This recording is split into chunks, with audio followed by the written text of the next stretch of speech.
life would take a turn like this on such a normal evening. It was a Saturday night, nothing special. No rain, no sun, just a tired evening after a long week filled with meetings and paperwork. Lauren, my fiancée, was laughing and chatting away in the kitchen with her close friends. I was stretched out on the couch in the living room, pretending to sleep, with the TV on low enough to mask the sound of my phone as I quietly scrolled through Reddit. But then, amidst the laughter, I heard my name. Brian. A silence, then Jennifer's laugh, mocking and light, like a sharp jab. "What about the lease?" Jennifer asked. Lauren burst into laughter, and that laugh, I'll never forget it. "As long as one person stays, it won't matter. He'll be the one stuck with the lease and all the debt." I don't know how long I lay still. Maybe 5 minutes, maybe 50. Time felt like it froze. In my mind, there was a silent storm. It wasn't anger. It wasn't pain. It was absolute shock. Part of me wanted to jump up, scream at her, demand an explanation, a reason. But the rational part of me told me, don't. Just stay still. Don't give anything away. And I did. When they finished talking and moved on to another subject, some reality TV show or whatever, I slowly got up, pretending to stretch, and then told Lauren I was tired.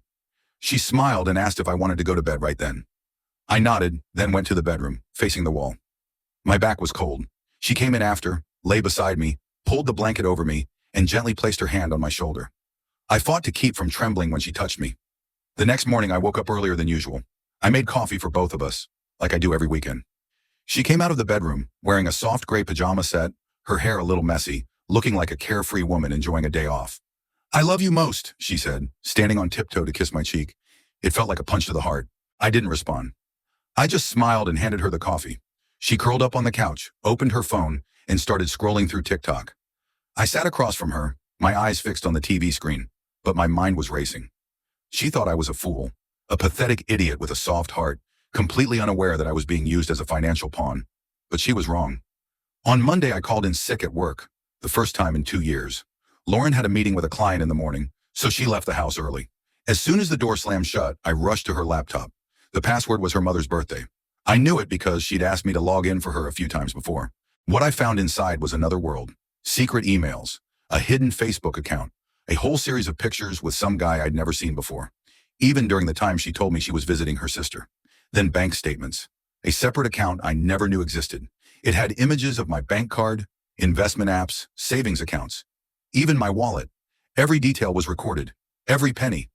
I sat there for hours, my heart pounding like a drum, hands shaking so much I could barely hold the mouse. I took pictures of everything, saved it to an external hard drive, uploaded it to a secret Google Drive. That's when I realized this wasn't just betrayal. This was an orchestrated scheme, meticulously planned, from the lavish wedding to the forced joint accounts. When she came home that evening, I kept a smile on my face. I still hugged her as if nothing had happened. Lauren kept talking about upgrading the wedding menu, from regular cakes to a 3-tier chocolate-covered wedding cake. I nodded. I agreed. But in my head, every step of my counterattack was beginning to take shape. I'm not the smartest or most perceptive person, but I'm the kind of guy who, once I see the truth, can't pretend I didn't see it. "Transferring money?" she asked. "Or setting up the joint account for after the wedding?" I smiled. "Something like that." I left the house and began the first phase of the operation. Step 1. Cut off the financial ties. I drove 10 miles to a bank branch Lauren had never been to. I opened a separate savings account, along with a checking account in my name only. I transferred most of my savings from the joint account into the new one, leaving just enough in the old account to avoid suspicion. I also requested the bank to send the new debit card to my office, not to the house. Being cautious was key to survival. That afternoon, I logged into every financial account I had, from investments to retirement accounts, changed all the passwords, added 2-factor authentication, and checked the login history. Nothing had been compromised. But the truth was, once we were married, Lauren would legally have access to everything. I wasn't going to let that happen. Step 2. Create the illusion of wealth. Lauren thought I had more money than I really did, and I decided to let her continue believing that. I created a few fake investment documents. Nothing illegal, but convincing enough for someone without financial knowledge. Some colorful printouts, flashy investment logos, balance columns with hundreds of thousands of dollars. I accidentally left the stack of papers on the kitchen counter when I went out to take out the trash. When I came back, the papers had been lightly shuffled, a clear sign that Lauren had been snooping. That evening, she suddenly spoke in the sweetest tone. "Babe, we should probably consolidate our finances before the wedding, huh? It'll make it easier to manage our joint expenses." I couldn't help but laugh inside. The plan had worked. I pretended to hesitate and then said, I think it's time." She kissed me on the cheek.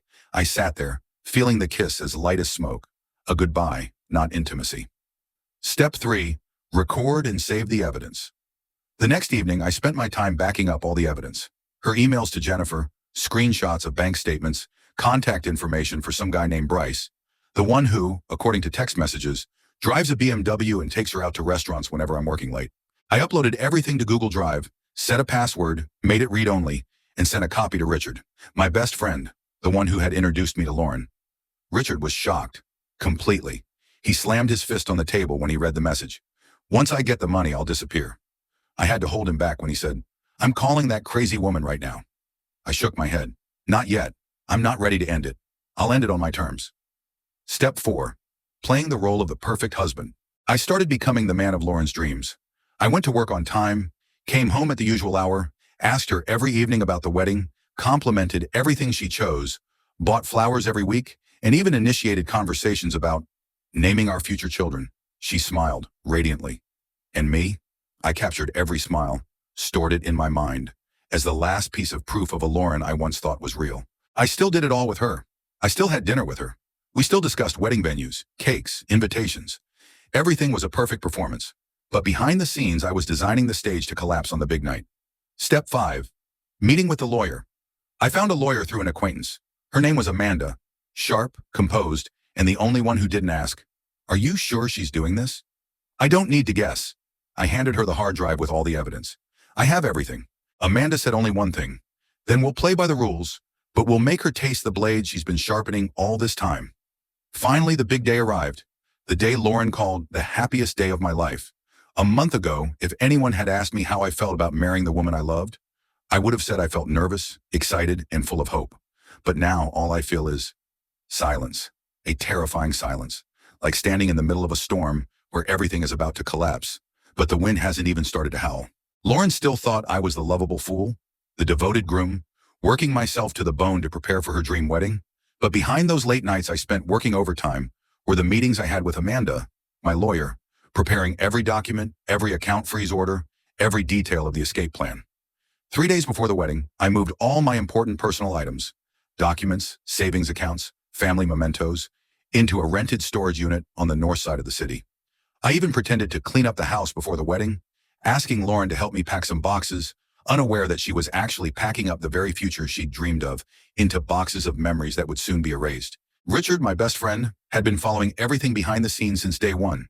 He helped me check the camera systems at the wedding venue and contacted the event manager to block any attempts from Lauren if she tried to salvage the situation. The night before the wedding, we had the rehearsal dinner. Both families were there, toasting as if nothing could ruin their joy. Lauren's mother even gave a long speech about eternal love and how wonderful the man her daughter had found was. I sat there smiling and nodding like the perfect groom, while Lauren glowed. The pure white dress made her look like an angel. But inside, I knew that beneath the lace, there was a woman hiding claws, ready to tear apart the finances and trust of anyone who loved her enough to give everything. After dinner, Lauren went home with her bridesmaids. As tradition goes, we slept separately the night before the wedding. I texted her, "Good night, babe. Tomorrow's our special day." She replied almost immediately, "I still can't believe you're mine forever. Promise you won't make the bride wait, my groom." I set my phone down, with a heart that wasn't aching. Only coldness remained. The next morning, the wedding day, 7 a.m. I woke up early. Sunlight streamed through the thin curtains of the temporary room Richard had lent me. The room had no flowers, no suit, no wedding photos, just me and the truth. I had breakfast with Richard in silence. Neither of us said much. No need. We had planned everything down to the minute. My laptop sat on the table, an email ready to send. At 9 a.m., I sent a wedding cancellation email to the venue, the restaurant, the band, the photographer, all the vendors on the list. I also sent notifications to each guest with a simple subject line. Today's wedding is canceled. The reason will be clear in a few minutes. At 9:15 a.m., I sent the fateful text to Lauren. "Lauren, I know everything. I know you told Jennifer you were leaving me after you got the money. I know about the secret accounts, the men you've been seeing. I heard it all, on girls' night when you thought I was asleep. I'm not showing up to the wedding. I'm not anyone's groom. I've moved out. All my stuff is gone. The engagement ring is fake. The love you had for me was too. Goodbye." I presented the bank manager with evidence that Mara had secretly transferred $320,000 from our joint account into 3 newly opened personal accounts. As expected, the manager, a middle-aged woman with a razor-sharp gaze, immediately took action. All 3 accounts were temporarily frozen on the spot under an urgent legal request. Leaving the bank, I headed to Joan's office. She was waiting for me with 3 thick files, so heavy they could double as pillows. "Today we clean up the chessboard, Russell," she said, her eyes bright with anticipation, as though she was preparing for a battle she'd been waiting for a long time. "And she won't have time to react." 11 a.m., Lauren's mom called. I didn't pick up. Her dad texted, "Son, if this is true, I'm sorry, but can we meet and talk?" I haven't replied. As for Lauren, at 11:30 a.m., Richard and I were watching the camera feed outside the apartment.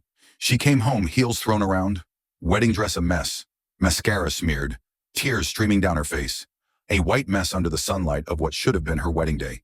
She yelled into her phone, then threw it on the bed and buried her face in her hands. No one showed up for the wedding, no band, no party, no groom. Just a bride in a $4,000 dress, sitting amidst the ruined wedding flowers and the lies being exposed. When I sent that final message to Lauren, I thought the emotions would hit me like a wave crashing onto the shore. But no, nothing. Just relief. That afternoon, while I should have been standing at the altar, hand in hand with the woman I thought was my future, I was sitting in a small coffee shop with Richard, drinking my second cold brew and silently watching the street, where young couples were holding hands like nothing in the world could separate them. We used to be like that, I thought, until she said, "Once I get his money, I'll be gone in a month." I didn't respond to any more of Lauren's messages after that morning. The call switched from anger to desperation, then back to anger. She screamed in the final voicemail, "You'll regret this. No one loved you like I did." But no, you never loved me. You just loved my wallet. 3 days later, I moved into my new apartment. It's small, simple, with white walls and creaky wood floors. But it's the first space in years where I could finally breathe freely. No more wedding flowers, no more Instagram dreams, no more lies wrapped in calculated kisses. I bought a few basic things, some cheap wall art, a gray bed set. No need for anyone's approval or permission.